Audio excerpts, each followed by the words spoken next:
Nah, itu sudah beda banget dari sesuatu yang sifatnya defisit, atensinya kurang, ke sesuatu yang sifatnya punya nilai positif. Ya, dari atensi yang kurang ke imajinasi yang bagus. Itu kan dua hal yang berbeda. Dan nanti pada akhirnya juga akan mempengaruhi bagaimana intervensi.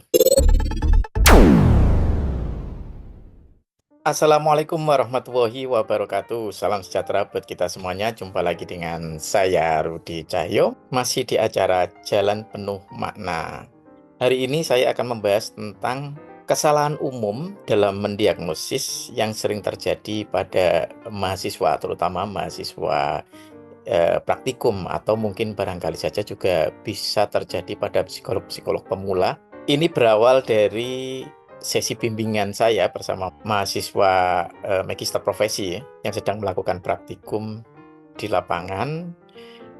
Dia bercerita tentang kasusnya yang ditangani adalah anak-anak dengan usia 5 tahun, dan kemudian selalu diawali dari rekomendasi pastinya dari guru, eh, baik itu bisa guru kelas maupun guru BK. Tapi dalam konteks ini dia dapat rekomendasi dari guru kelas. Guru kelasnya menceritakan bahwa anak ini sulit sekali konsentrasi, atensinya tidak bagus, tidak bisa bekerja sama ketika dalam proses pembelajaran, sering tidak nyambung dan sebagainya. Dan kemudian kalau dilihat dari aspek akademiknya, tidak ada persoalan dengan aspek kognitif. Tetapi yaitu tadi problemnya adalah di atensinya yang tidak bagus gitu kata gurunya. Meskipun sebenarnya bahasanya juga tidak seperti itu ya. Tapi setelah dirangkum gitu ya sama mahasiswa ini, kurang lebih seperti itu yang dinyatakan oleh gurunya. Dengan bahasa yang sedikit lebih awam lah pastinya ya. Terus kemudian diagnosis jatuhnya terarah pada anak ini mengalami kendala atau problem di atensi. Nah, problem di atensi ini kan sangat luas ya, macam-macam ya. Beberapa hal yang saya tanyakan kepada mahasiswa ini adalah tentang saat apa dia melamun, pernah nggak bertanya tentang apa yang dia lamunkan, isi lamunannya itu seperti apa. Jadi apakah lamunannya itu bisa mengacu kepada pengalaman, imajinasi, dan seterusnya. Termasuk kapan saat melamunnya, terus dilihat juga dalam konteks-konteks yang berbeda. Apakah dia lebih sering seperti itu atau hanya ketika dalam fase pembelajaran. Mahasiswa ini mencatat beberapa hal dan turun lagi ke lapangan. Beberapa hari kemudian dia datang dan dia bilang bahwa apa yang dikatakan gurunya itu bukan diagnosis utama. Ternyata ketika dilihat dari data, dari beberapa poin yang saya tanyakan ke dia, ternyata itu cuma efek. Nah, anak ini punya kecenderungan memang punya imajinasi yang tinggi. Jadi memang sedikit-sedikit dia itu menciptakan sesuatu di visualisasinya, di image-nya. Nah, baik itu berdasarkan pengalaman yang direproduksi ulang, yang direkayasa lagi di kepalanya, maupun dia yang menciptakan sendiri. Dari situ memang akan membuat si anak ini secara atensi kan jadi terganggu. Nah, tetapi ternyata juga tidak terjadi di semua tempat dan semua waktu. Ketika dia sedang bermain bersama temannya, juga bisa menuntaskan permainan itu, bisa fokus ke aturan permainan. Tapi memang ketika mendengarkan guru menjelaskan, dia lebih sering melamun. Nah, akhirnya diagnosa utama atau yang disangkakan itu sebagai diagnosa utama kan terbantahkan. Nah, artinya berarti yang menjadi fokusnya kemudian adalah imajinasi. Nah, itu sudah beda banget dari sesuatu yang sifatnya defisit, atensinya kurang, ke sesuatu yang sifatnya bisa jadi itu sesuatu yang punya nilai positif, yaitu imajinasi yang bagus. Ya, dari atensi yang kurang, atensi yang jelek, ke imajinasi yang bagus. Itu kan dua hal yang berbeda. Dan nanti pada akhirnya juga akan mempengaruhi bagaimana kita itu mengintervensi untuk meningkatkan atensinya dia terhadap apa yang diajarkan oleh guru.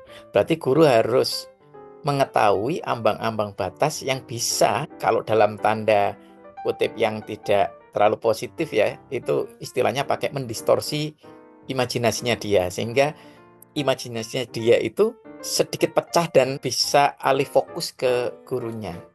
Tapi kalau mau pakai bahasa yang lebih positif itu bukan mendistorsi, tapi lebih kepada kita itu bisa masuk kepada imajinasinya dia.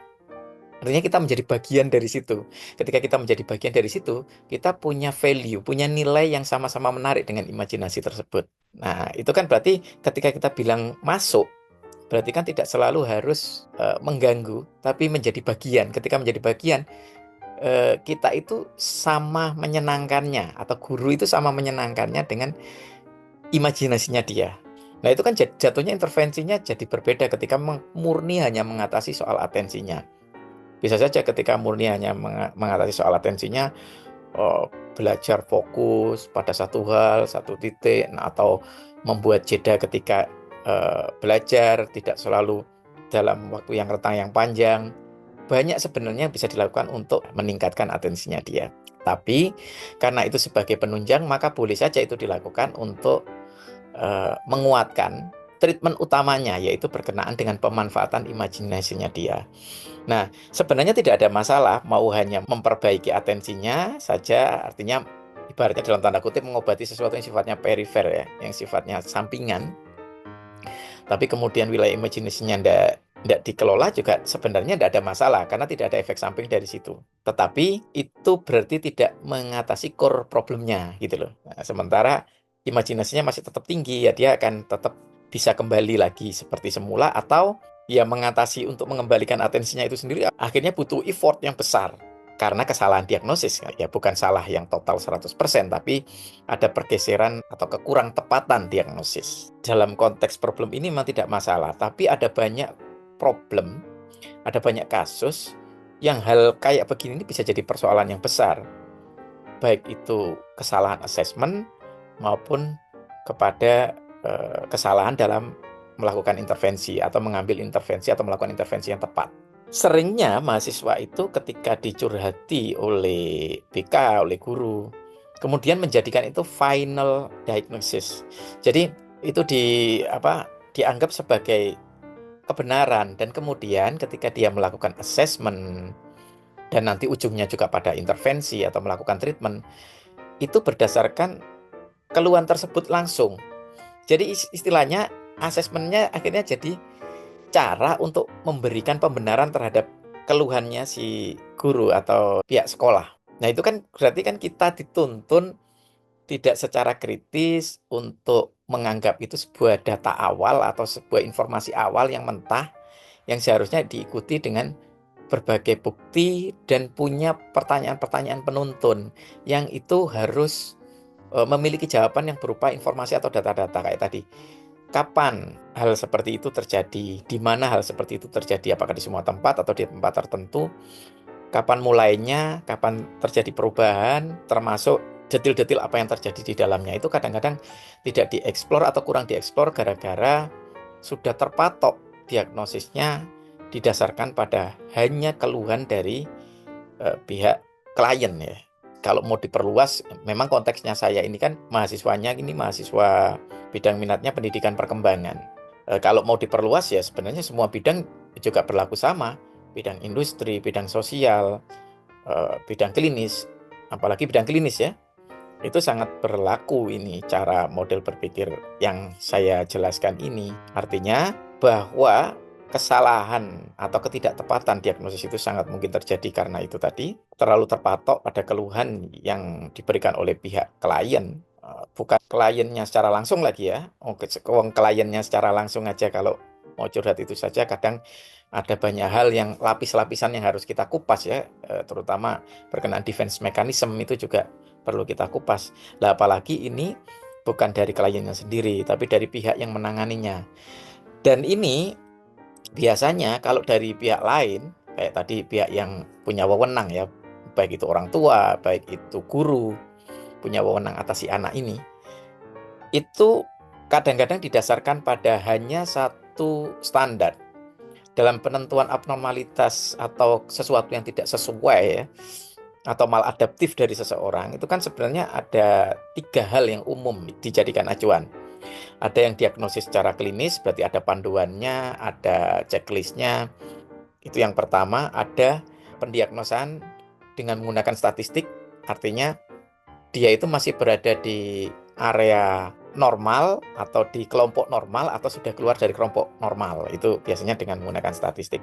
Atau yang ketiga berdasarkan budaya, kultur. Di sebuah budaya hal itu diterima atau tidak. Jadi kan ada tiga hal. Nah, kebanyakan justru kasus-kasus yang dikuasakan kepada mahasiswa-mahasiswa yang baru praktikum kayak begini itu harusnya bisa komprehensif melihat anak ini kan, tapi kadang-kadang enggak kan, karena memang mereka juga bukan bukan psikolog ya. Mereka itu biasanya yang jadi acuan adalah standar budaya. Ya, standar budaya. Ya minimal ada juga lah yang standar statistik. Kalau standar statistiknya begini, kalau dia tidak sesuai atau tidak sama dengan teman di kelasnya, dianggap maladaptif kan? Terus kalau standar budayanya, umumnya anak itu tidak kayak begitu dan seterusnya. Nah, akhirnya diagnosis-diagnosis seperti ini bisa menjerumuskan kita itu lupa pada keunikan-keunikan. Bahwa setiap orang itu, setiap anak itu juga tidak sama. Ada individual differences-nya. Ada keunikan, ada keunggulannya masing-masing. Kan sayang ya, contohnya tadi pada balik ke kasus tadi, yang seharusnya imajinasinya dikembangkan, dikelola, atau diarahkan untuk sesuatu yang produktif, tapi kemudian ditindas dengan hal lain. Artinya ada pemaksaan-pemaksaan yang tidak disadari itu ingin mengubah anak ini menjadi orang lain. Padahal seharusnya kan dikenali nih anak ini seperti apa, dan itu bisa dikembangkan. Jangan-jangan itu sebuah potensi.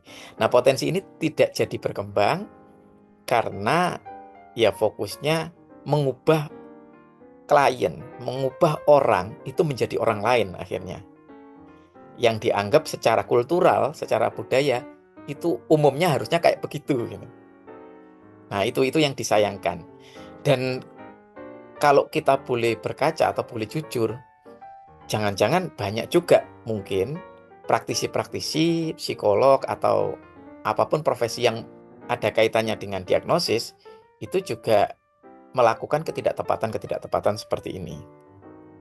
Ya, tapi semoga saja tidak. Semoga saja ini hanya di level pada psikolog pemula atau yang masih praktikum kayak mahasiswa-mahasiswa ini. Nah, semoga ini tidak ke depannya semakin menjadi lebih baik, aware, dan lebih peka terhadap berbagai data di lapangan dan tidak segera jumping dalam membuat konklusi atau membuat kesimpulan. Demikian dari saya. Sampai ketemu lagi di Jalan Penuh Makna yang akan datang. Semoga bermanfaat, terutama buat mahasiswa-mahasiswa yang sedang akan menjadi seorang profesional ke depannya. Sampai ketemu lagi. Terima kasih sudah menonton. Assalamualaikum warahmatullahi wabarakatuh.